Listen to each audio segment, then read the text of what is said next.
श्री कृष्णाय नमः। श्री गोपी जन वल्लभाय नमः।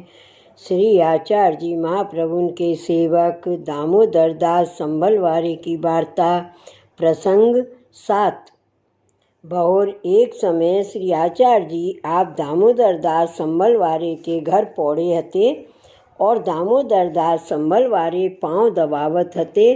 तब श्री आचार्य जी इनसे पूछे, जो तो को तेरे मन में काहू बात को मनोरथ है। तब दामोदर दास ने कहो, जो महाराज मुँह को तो आपके अनुग्रह ते काहू बात को मनोरथ रहो नहीं। तब श्री आचार्य जी ने कहो, जो तू जाय के अपनी स्त्री से पूछिया। तब दामोदर दास अपनी स्त्री से पूछी, तो तेरे काहू बात को मनोरथ है। तब स्त्री ने कहो, जो और तो कछु मनोरथ रहो नहीं, एक पुत्र को मनोरथ है। तब श्री आचार्य जी सो आय के दामोदर दास ने कहो, जो महाराज स्त्री को तो एक पुत्र को मनोरथ है। तब श्री आचार्य जी आप श्री मुक्ति आज्ञा करे, जो पुत्र होएगो। पाछे श्री आचार्य जी आप श्रीनाथ जी द्वार जतिपुरा पधारे। ता पाछे समय भयो, तब बाके गर्भ की स्थिति भई। ता पाछे केतेक दिन में बाखर में एक डाकोतिया आयो। तब ताको सब स्मार्त की स्त्री पूछन लागी। तब तामे ते काहू ने दामोदर दास की स्त्री सो कही, जो अमू की तूहू पूछ, तेरे कहा होएगो।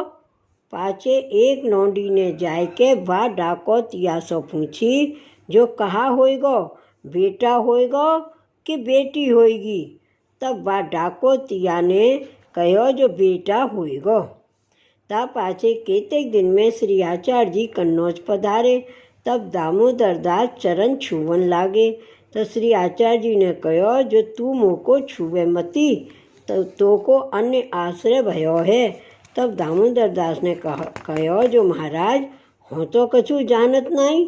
तब श्री आचार्य जी ने कहो, जो तू अपनी स्त्री को पूछ। तब दामोदर दास ने अपनी स्त्री से पूछी। तब स्त्री ने जो प्रकार भयो हतो सो सब कहो। सो सब बात दामोदर दास ने श्री आचार्य जी सो आय कही। तब श्री आचार्य जी दामोदर दास सो कहे, जो पुत्र तो होएगो, पर मलेच्छ होएगो। पाछे श्री आचार्य जी आप अड़ेल पधारे। यह बात दामोदर दास की स्त्री ने सुनी। तब ते श्री ठाकुर जी की सामग्री तथा पात्र को आप स्पर्श न करती, कहती, जो मेरे पेट में मलेच्छ है, जो मैं श्री ठाकुर जी की सामग्री तथा पात्र कैसे छूऊं, या वहाँ सो रहे। पाछे जब प्रसूति के दिन आए, तब दामोदर दास की स्त्री ने अपनी महतारी सो कहो, जो मेरे पुत्र होए तो होत मात्र ही तू तत्काल ले जाइयो। मैं बाको मुख न देखूंगी। जो बाको मोहड़ो हम देखें तो हमारो अनिष्ट होई। ताते बाको मोहड़ो नाही दिखे, ऐसा उपाय तू करियो। पाछे बाकी महतारी ने त्यों ही कियो। प्रसूत होत मात्र तत्काल अपने घर ले गई।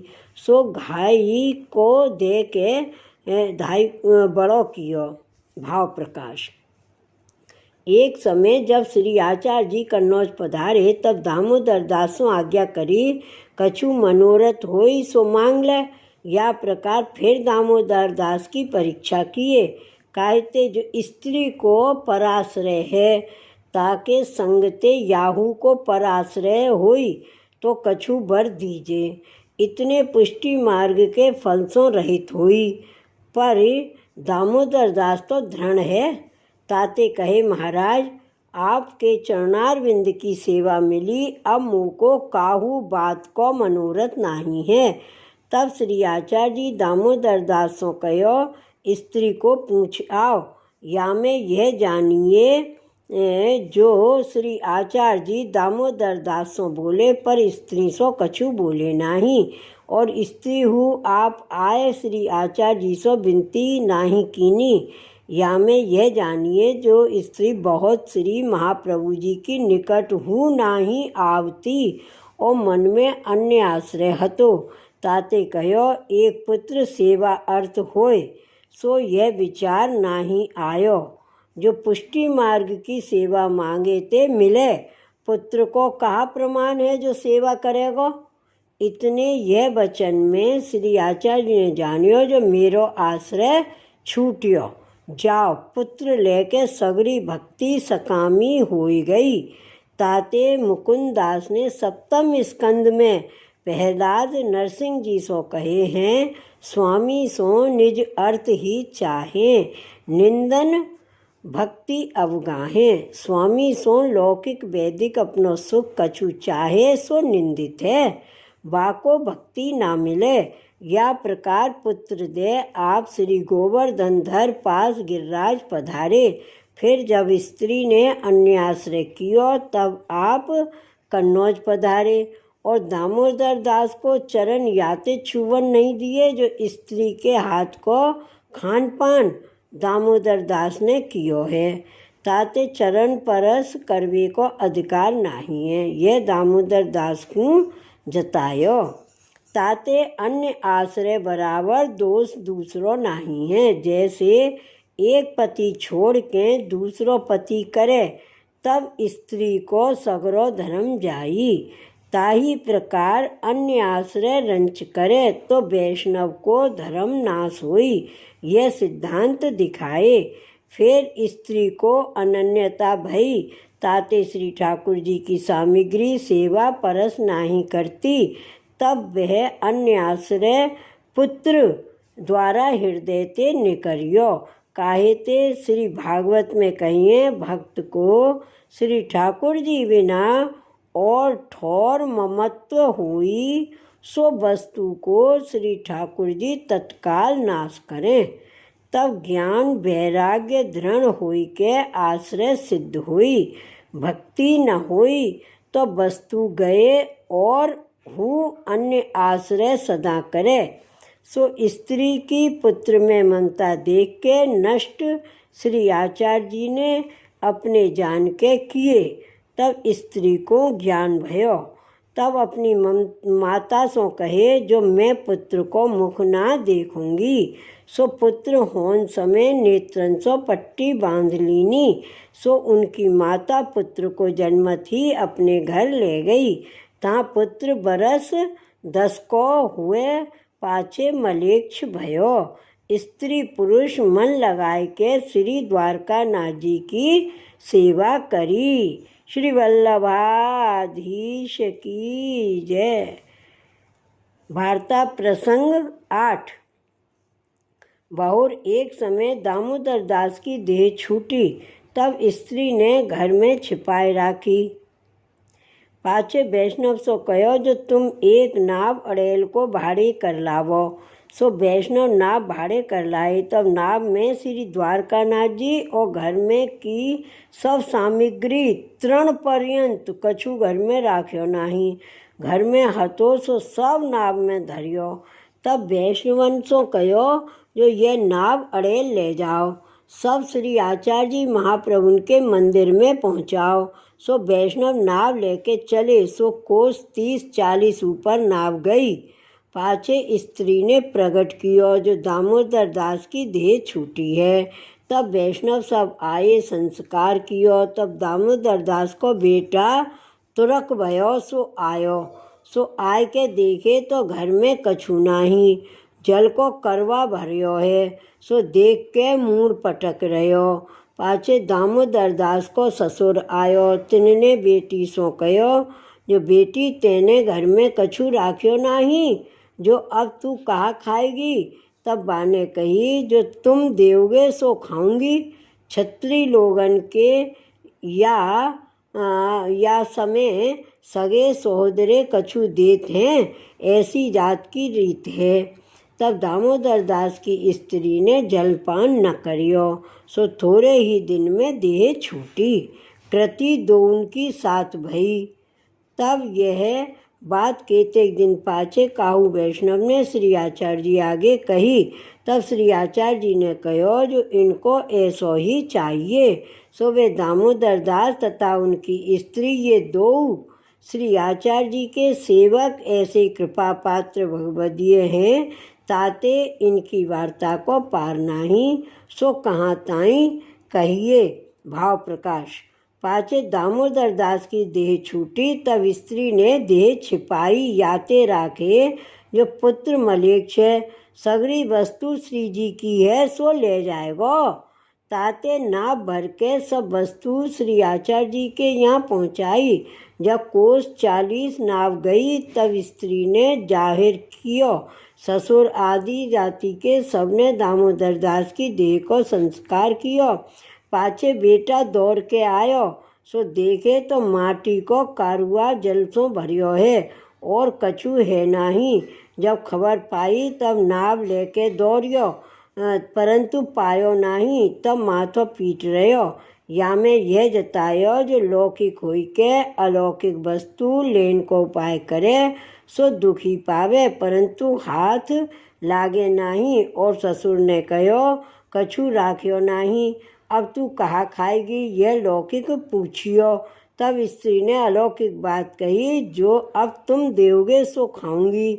या समय छत्री लोगन में देते हैं, तासो निर्वाह करूंगी। ताको अर्थ यह, जो श्री ठाकुर जी पधारे सो सेवा बिना घर की वस्तु कैसे लेऊं। अलौकिक वस्तु के संग गई, सेवा बिना मैं लौकिक हूँ, सो लौकिक सो निर्वाह करूंगी। या प्रकार स्त्री ने हु देह छोड़ दियो। क्रिया कर्म सब दामोदर दास के संग भयो। लौंडी की वार्ता। और वह लौंडी बड़ी भगवदीय हती, ताकि वार्ता नाही लिखी। सो याते श्री जमुना जी की सखी है। लीला में इनको नाम कृष्णावेशनी है। सदा कृष्ण के स्वरूप को आवेश रहतो। सो द्वापर में विदुर जी की स्त्री ये लौंडी हती। सो श्री ठाकुर जी में अत्यंत स्नेह, विदुर जी के घर बिना बुलाए जाते। सो अब दामोदर दास के यहाँ आई। सो लौंडी दामोदर दास के ब्याह में आई। या को पुष्टि संबंध भयो, मानसी में मगन रहती। एक दिना दामोदर दास के सेवा करत में मन में आई, जो नकाश में जाए घोड़ा खरीदिए। ताही समय एक वैष्णव दामोदर दास को मिलन को आयो। तब लौंडी ने कही, नकाश में घोड़ा खरीदन गए हैं। तब वह वैष्णव चलियो गयो। पाछे यह बात काहू ने दामोदर दास को कही, जो तुम सेवा में हते। तब लौंडी ने ऐसे कही। तब दामोदर दास लौंडी से पूछी, तो लौंडी ने कही, तिहारो मन वासो में कहाँ हतो, जहाँ मन तहाँ देह जानियो। तब दामोदर दास चुप हो रहे। सो जब नाव में सगरी सामग्री धरी, तामे सामग्री सदृश लौंडी हु है। सो वह नाव पर श्री द्वारकानाथ जी के संग गई। तब श्री आचार्य जी सो वैष्णव ने आए कही, महाराज श्री द्वारकानाथ जी वैभव सहित पधारे हैं। ता समय श्री गोपीनाथ जी ठाड़े हते। तब श्री गोपीनाथ जी कहे, लक्ष्मी सहित नारायण पधारे हैं। तब श्री आचार्य जी कहे, वैभव ठाकुर को देख के तिहारो मन प्रसन्न भयो है। तब श्री गोपीनाथ जी कहे, तिहारो का आय के श्री ठाकुर जी की वस्तु में अपनो मन करेगो, ताको निर्मूल नाश हो जाएगो। तब श्री आचार्य जी कहे, हमारो मार्ग तो ऐसो ही है। सो द्रव्यते कछु गोपीनाथ जी प्रसन्न भयो हते। सो एक पुत्र भयो, परंतु वंश नाही चलियो। पाछे श्री आचार्य जी वैष्णव से आज्ञा किए, सगरी सामग्री श्री जमुना जी में पधराए देव। श्री द्वारकानाथ जी को हमारे घर पधराए लावो। तब वह लौंडी हु सामग्री रूप है। सो देह सहित श्री यमुना जी पास चली गई। सगरी सामग्री यमुना जी में पधराई। श्री द्वारकानाथ जी श्री आचार्य जी के घर विराजे। यह लौंडी की अलौकिक बात हती। सो लोगन में विरुद्ध सी लगी। ताते श्री गोकुलनाथ जी प्रकाश नहीं किए, सामग्री रूप कहे। पाछे काहू वैष्णव ने श्री आचार्य जी से विनती कीनी, महाराज सामग्री तो दामोदर दास की स्त्री वैष्णव ने पठाई, सो आप अंगीकार क्यों नहीं किए। तब श्री आचार्य जी कहे, जो बेटा मलिक है सुन के आवे झगड़ो करे, द्रव्य दुख को मूल है। दामोदर दास की स्त्री ने पठायो, श्री महारानी जी को अंगीकार हु करायो, लौकिक झगड़ो हु मिट्यो। पाछे काहू वैष्णव ने स्त्री ने हु देह छोड़ी, इनकी बात कही। तब श्री आचार्य जी कहे, स्त्री पुरुष भले वैष्णव टेक के हते। श्री वल्लभाधीश की जय, श्री गोकुलनाथ की जय। जय जय श्री गोकुलेश, जय जय श्री गोकुलेश।